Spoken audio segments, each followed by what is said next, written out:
আসসালামু আলাইকুম প্রিয় দর্শক, যেখান থেকে আমার ভিডিওটি দেখছেন আপনাদের সকলকে অনেক অনেক ধন্যবাদ ও আন্তরিক শুভেচ্ছা জানিয়ে শুরু করছি আজকের রেসিপি। আজ থাকবে খুবই মজার চমৎকার একটা রেসিপি। তো প্রথমে আমি সেজন্য নিয়ে নিয়েছি, এখানে আছে এলাচ, দারচিনি, তেজপাতা, কিশমিশ, কাজু বাদাম, কাঠবাদাম এবং পেস্তা বাদাম, যেগুলো ছাড়া আসলে মিষ্টি রান্নাটা অসম্পূর্ণ থেকে যাবে। এবং যদিও এই সেমাইটা রোস্ট করা আছে, বাট আমি আর একটু ঘি দিয়ে রোস্ট করে নেব, তাহলে খেতে অনেক অনেক মজা হবে। তো চলুন আমরা বাকি কাজগুলো সেরে নিই।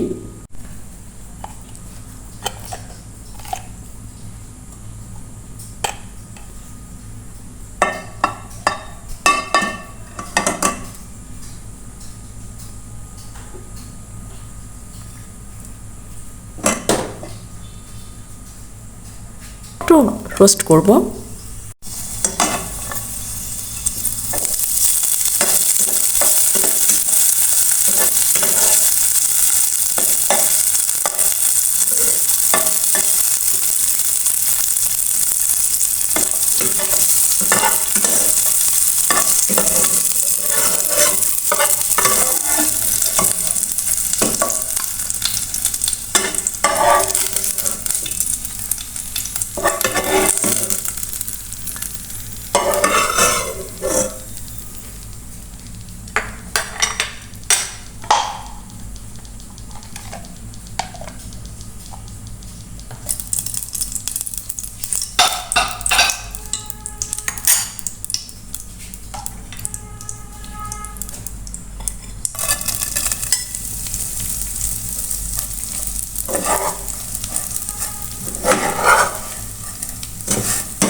এভাবে আমি একটু ঘুরিয়ে ফিরিয়ে সুন্দর করে ভেজে নেব।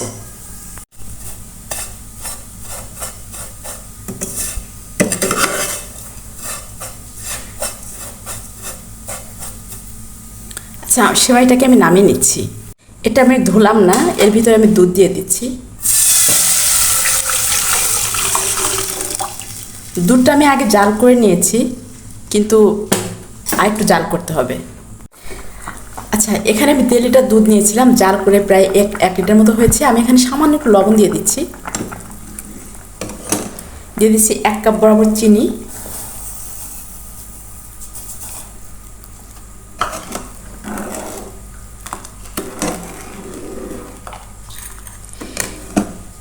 তারপরে দিয়ে দিচ্ছি তেজপাতা এবং দারচিনি, আর 3টা ফাটিয়ে এলাচ। এটা আমি পরে তুলে নিব।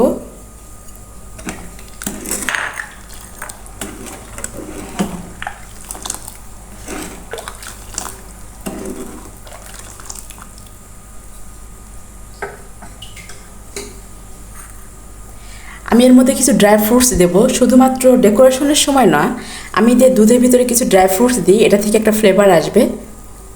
এই যে আমি যেগুলো ভাজলাম, এখান থেকে আমি কিছু দিয়ে দিচ্ছি। এটা বলক আসলে সুন্দর একটা সুঘ্রাণ আসবে এই দুধে, তাহলে সেমাইটা রান্না করলে খেতে বেশি মজা লাগবে।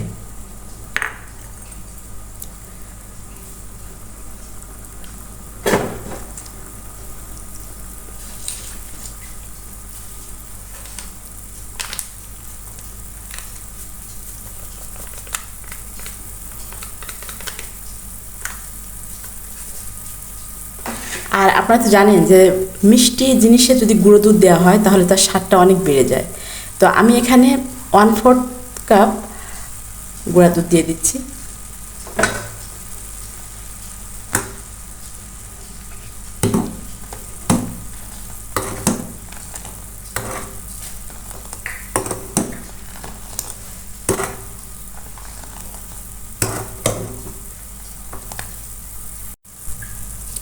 আচ্ছা, আমি তো 1/3 কাপ দিয়েছিলাম, আমি আরেকটু ওই পরিমাণে দিলাম লিকুইড করে।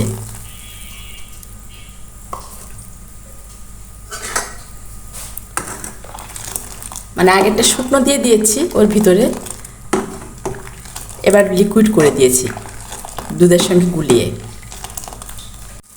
আমি তেজপাতা এবং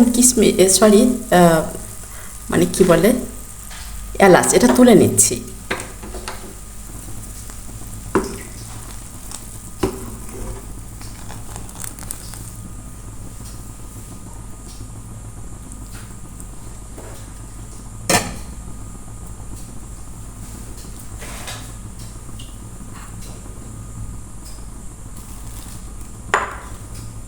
আমি এ পর্যায়ে একদমই কম একটু গোলাপ জল দিয়ে দেবো, তাহলে একটা শাহি ফ্লেভার আসবে। দেখতে পাচ্ছেন, জাস্ট কয়েক ফোঁটা।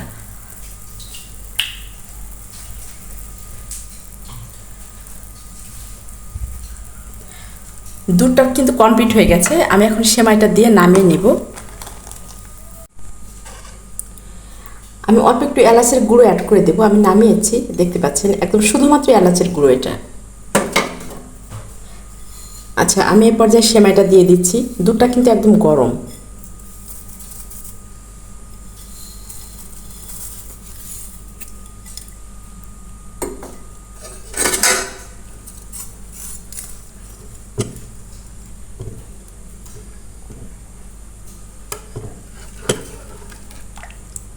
এটা যে লিকুইড দেখা যাচ্ছে, এটা কিন্তু টেনে নেবে, টেনে নিলে এটা জমে যাবে।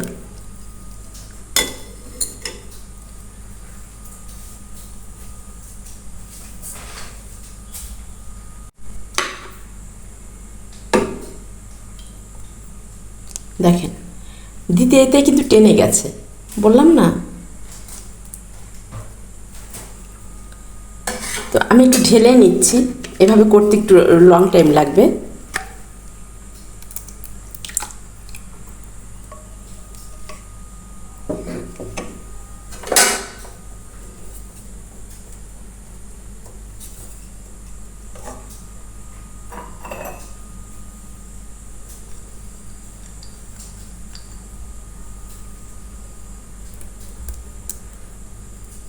আমি ড্রাই ফ্রুটসগুলো দিয়ে দিচ্ছি।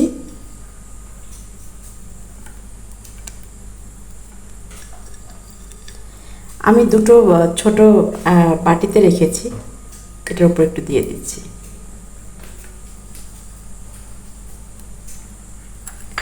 একটু সুন্দর দেখার জন্য, কালারফুল দেখার জন্য আমি কয়েকটা আনারের কোয়া দিয়ে দিচ্ছি।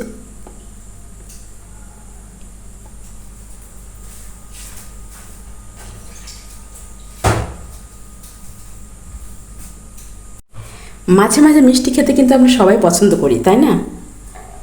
তো মাঝে মাঝে রান্না করলে ভালোই লাগে, অবশ্যই করবেন। আর বাঙালিরা তো মিষ্টি একটু পছন্দ করে, এরকম করে রান্না করে দেখবেন, খুব খুব খুব মজা। তো অবশ্যই ট্রাই করবেন এবং আমাকে কমেন্টে জানাবেন। আর যদি আমার রেসিপিটা ভালো লেগে থাকে, লাইক কমেন্ট সাবস্ক্রাইব করে আমার পাশে থাকবেন। তো আর কথা বাড়াচ্ছি না, সকলের সুস্বাস্থ্য কামনা করে আজকের মতো আল্লাহ হাফেজ।